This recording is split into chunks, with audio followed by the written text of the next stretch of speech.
Bonjour, l'invité de la rédaction reçoit ce jour M. Emerson Gay, directeur de l'entreprise Ecoya, qui évolue dans le domaine de la production et la commercialisation du café et du cacao en Côte d'Ivoire.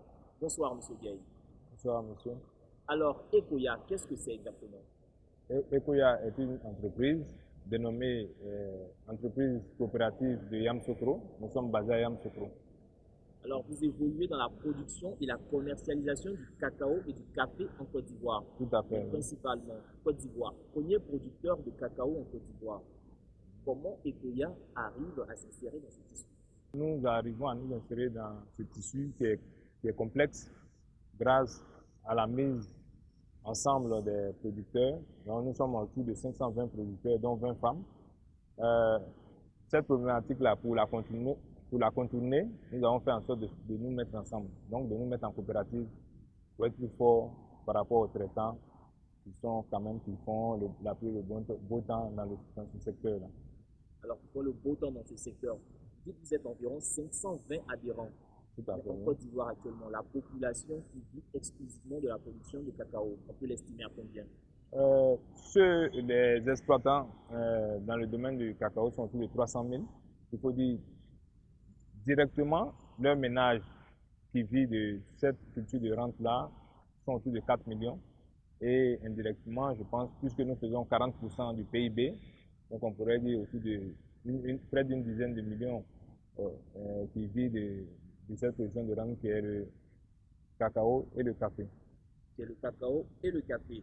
Mais en Côte d'Ivoire, par exemple, un producteur, un planteur de cacao, comment est-ce qu'il arrive à revendre sa récolte? Quand il a fini de cultiver, il a récolté, comment il arrive à vendre cette récolte? Le canal que nous avons mis en place, c'est le canal d'une coopérative. Quand il finit d'abord les bonnes pratiques agricoles, il fait sa récolte avec tout ce qui s'ensuit, il fait le séchage. Nos différents convoyeurs prennent sa production et l'amènent à la coopérative. La coopérative l'analyse et puis la coopérative va la vendre à un exportateur au meilleur prix. Et aussi, il faut dire qu'il y a des certifications qui se font pour qu'il y ait un bonus en plus à la fin de la campagne. Alors donc la coopérative, c'est un négociateur un peu de poids, parce que Tout à le fait, oui. planteur individuel qui va, il n'a pas la même force de négociation avec les racheteurs. En tout cas, vous avez tout compris. Alors donc Ecoya, vous existez depuis combien d'années? Nous existons depuis 2000, donc c'est-à-dire 17 ans. 17 ans que nous exerçons dans ce domaine-là et nous comptons rester encore 99 ans comme une entreprise.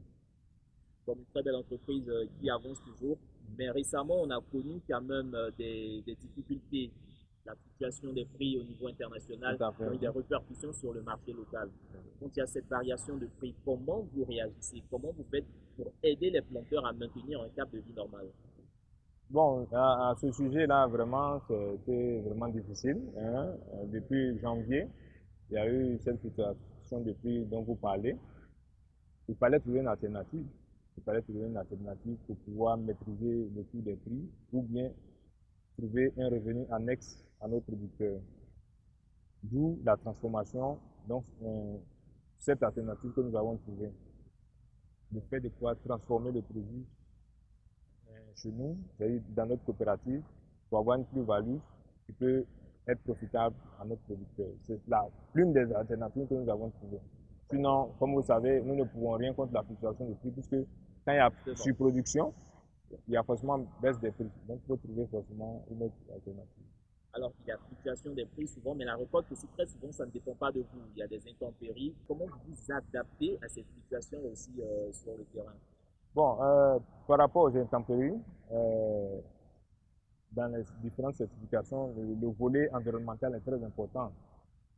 Pour lutter contre les sécheresses et autres, il faut faire en sorte de pouvoir montrer aux producteurs les bonnes pratiques environnementales. Le fait d'avoir des arbres d'ombrage dans son champ, le fait de respecter les cours d'eau et beaucoup d'autres paramètres qui peuvent amener à pouvoir améliorer le climat dans son environnement et avoir une bonne récolte. Vous avez parlé tout à l'heure d'un facteur important, la transformation au niveau local. Alors de plus en plus, on entend des gens demander que les grands groupes viennent investir ici pour développer des usines de transformation. vous, producteur local, comment vous voyez cette approche-là? Nous voyons cette approche comme, si vous voulez, un leurre, hein, parce que quand le groupe vient, lui, c'est pour ses intérêts, forcément. Même s'il investit localement, tous les revenus rejaillissent sur lui. Donc, le modèle que nous avons vu, c'est de pouvoir, avec un partenaire technique, sur lequel nous avons travaillé sur un projet de transformation depuis 2 ans, mettre quand même, faire en sorte de faire une transformation locale, hein, mettre en place une petite unité de production de chocolat qui fait en sorte que les revenus rejaillissent directement sur le producteur ou sur son ménage, soit sa femme. Voilà, donc mettre en travail sa femme dans cette chaîne de valeur-là. Quand on parle de transformation, est-ce que le marché ivoirien est prêt à consommer? C'est vrai qu'on parle, il faut transformer ici, il faut transformer ici, mais une fois que la transformation est faite, est-ce que vous pensez que l'Ivoirien consomme les produits finis de chocolat? D'abord, avant de parler du fait de la consommation de chocolat par les Ivoiriens, je vais vous parler de cette chaîne de valeur que nous avons mis en Bien sûr, place.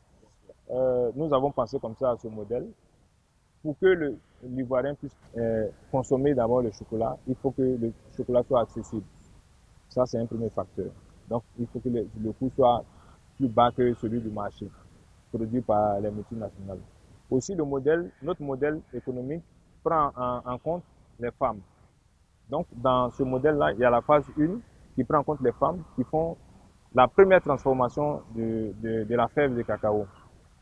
Ce qui est très important. Elles ont un revenu direct pour pouvoir aider leurs enfants à aller à l'école, pour aider leur mari dans le ménage.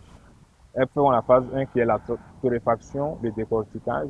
Et nous, maintenant, faisons la dernière phase qui est la transformation, soit en barre de chocolat, en croûte de chocolat, en beurre de cacao et autres différents éléments.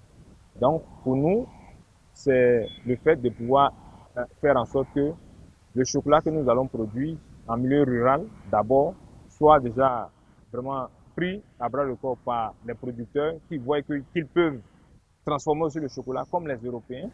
Donc, ça va découler du fait que si nous pouvons transformer ce que nous pouvons consommer, donc vous voyez ce modèle-là, s'il est dupliqué dans plusieurs régions, forcément, pendant qu'on transforme, on consomme. On commence à avoir l'habitude de la consommation. Et après, on pense qu'à la publicité et autres, je pense, selon moi en tout cas, selon nous, notre modèle pourra vraiment aller de l'avant. Vous avez bon espoir, Côte d'Ivoire, premier producteur de cacao, Côte d'Ivoire bientôt premier producteur aussi de produits finis de cacao. Nous l'espérons, mais pour ce fait-là, nous sommes précurseurs, mais il faudrait que, comme on dit, les différents pouvoirs publics, les tutelles, tout ça nous aident à pouvoir dupliquer ce modèle-là. À notre sein d'abord, parce que nous sommes, la cible, c'est plus de 1000 à 2000 femmes. Nous avons commencé avec une cellule de 100 femmes. Nous voulons dupliquer dans plusieurs villages, absorber leur production en semi-fini, la finir en notre sein à Yamsoko, dans notre unité, ou bien avec notre partenaire chocolatier qui est ivoirien, je vous le dis en même temps. Donc c'est une initiative ivoiro-ivoirienne qui est très importante pour montrer que tout chocolat n'a pas besoin de venir de l'extérieur et aussi n'a pas besoin d'être fait par l'extérieur. Nous-mêmes, Ivoiriens, avec notre expertise, nous, dans la production, dans la phase de décortiquage, de torréfaction, et notre partenaire dans la phase de finition, nous pouvons mettre en place ces intelligences-là pour que ce chocolat ivoirien soit vraiment l'apanage de tout Ivoirien et soit consommé par tout le monde.